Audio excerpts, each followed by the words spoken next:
Hey, what's up? I'm gonna be quick with this one. I'm going to the Bahamas for the weekend. Really fun. By the grace of God, I'll be there and by tomorrow, so that'll be awesome. But what I am doing right now is looking more into the actual research paper in itself. What I did initially was that I found the research paper by going to Google DeepMind's published papers, and then I saw it was interesting, saved it for later. So when I went on my morning walk, I listened to the paper using Notebook LM. Then later that day and the nighttime, I skimmed over the paper, used some Chat GPT, I think it was Gemini, to kind of go through some stuff, and then got a general idea and got like the general implications of the paper. When I'm actually like reading the paper, going chunk by chunk, trying to understand. And I think that's what's really cool about research papers, is that especially like let's say like you're new when it comes to AI stuff, right? It's like learning about AI, you're very new to the field. I feel like using an AI plus a research paper about an AI topic is one of the best combos out there. Because what happens is that in these research papers, there's so many concepts that they cover, like even like the little stuff from like the words or terminology they use in a paragraph. Once you go like say, hey, explain this to me, you can get a better idea of that concept in itself, and can see an actual real world example of that concept being applied to something that's actually like meaningful. So it's really cool just learn more about that. But yeah, so that's what I'm doing now. It's been really cool. It's been really fun. SGB, Pitt Student Government Board, they're having some cool stuff going on. We're having a letter sent. I think, gosh, so many stuff has happened, but I believe this one's about the big beautiful bill that passed the Senate and it's going to the House now for its final stage, I believe.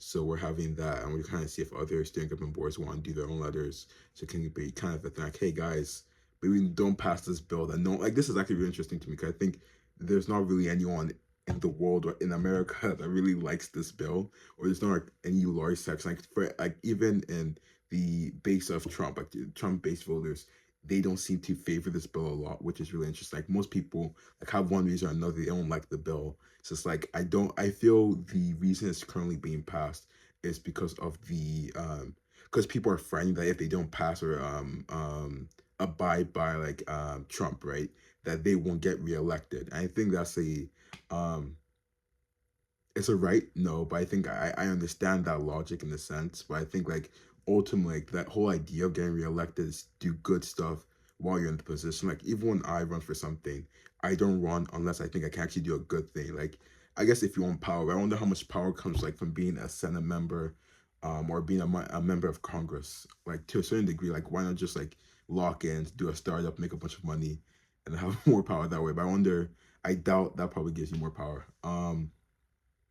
But I do think it's interesting. I don't think the bill will pass, but it might most likely will. I don't know for it to be honest. I think the it's like I have it like 60-40 right now or like 90-10.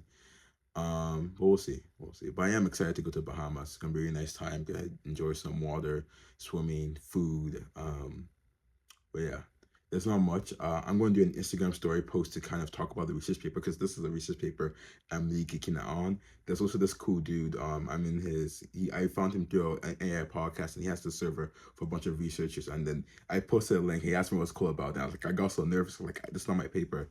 But I started talking about it. He actually seemed like I knew what I was saying, and like he thought like what I said made sense. He said, "Oh, that's interesting." Blah blah blah blah.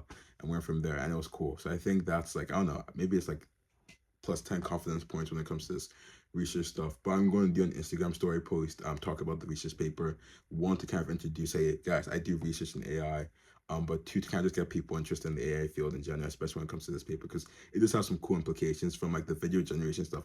Even though it's a bit of a reach, I think since it deals with entity, since it takes an agentic, since it takes like an agentic approach to basically a scene, like it takes like the two people and sees them as two separate entities, that could be really helpful in video generation because very often you don't it's hard with video generation for like the entity interaction portion. So if you have like two people colliding or if you have one object acting on another object, think physics, video generation, that's where it often struggles. So having like an approach like polyaudogressive modeling could really help in that regard. I think it'll be really awesome to see how video generation is affected by this. It's also a framework, so it's like it's applicable to like different domains. But I really think it's interesting. Something that was brought up by the dude I was just talking about earlier was synthetic data and being able to use synthetic data to kind of scale that up. I think that would be really interesting stuff like using messy data. And I think I heard about synthetic data before, but I didn't understand what it truly was. And synthetic data, from what I understand, is basically data created in a simulated environment. It's not real world data. Think like if you were to like if you want an AI to like learn people talking and just you created people talking, like I did that. I created my own data set, my own handpicked or generated that data set of people talking, then that'll be synthetic data. But I also wonder if synthetic data applies to like not even like real I guess would apply to like generative stuff as well. So like if I create like a 3D scene and have people moving that scene and use that to like kind of simulate actual real world stuff.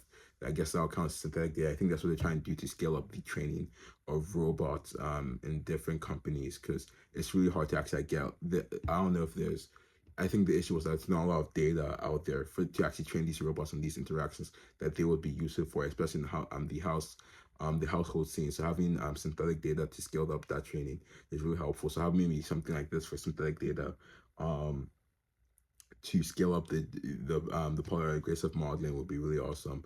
Also, this was also using I can't speak a 4 million parameter transformer model, which doesn't seem like, from what I understand, it's like a pretty modest one. So I wonder if you scale that up, or if it will also improve. But yeah, I'm excited to keep on looking to the paper. I'm halfway through to actually like fully understanding it and getting a better idea. And after that, by tomorrow, I think I should have my Instagram story post up.